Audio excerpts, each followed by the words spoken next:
একবার কুকুর আর গাধার মধ্যে শর্ত লাগলো, যে দৌড়ে আগে পৌঁছাবে সে ক্ষমতার সিংহাসনে বসে রাজ শাসন করবে। দৌড় শুরু হলো।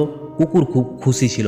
সে ভাবল, আমি তো খুব দ্রুতই দৌড়াতে পারি, এই শর্ত ধরারই বা কী দরকার ছিল, গাধাকে তো আমি এমনিতেই হারিয়ে দেব। দুজনেই দৌড়াতে শুরু করলো, কিন্তু কুকুরটা জানতো না প্রতিটি গলিতে আর মোড়ে তার জন্য অপেক্ষা করছে আরও অন্য কুকুর, যারা তাকে সামনে এগোতে দেবে না। আর ঠিক সেটাই হলো।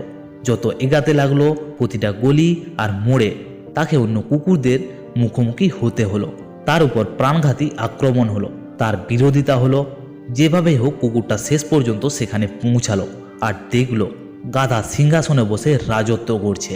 এই গল্পের অর্থ হলো, জীবনে যখনই আমরা সামনে এগোতে চাই তখনই আমাদের নিজের সমাজের মানুষই সবার আগে আমাদের পা টেনে ধরবে। আমাদের নিজের লোকেরাই সবার আগে আমাদের থামানোর চেষ্টা করবে, কারণ আমাদের এই সমাজের মানুষ আমাদের বড় হওয়া, আমাদের সাফল্য দেখতে পারে না। আর যদি আমার সাথে একমত হয়ে থাকো তবে কমেন্টে অবশ্যই ইয়েস লিখে যাও।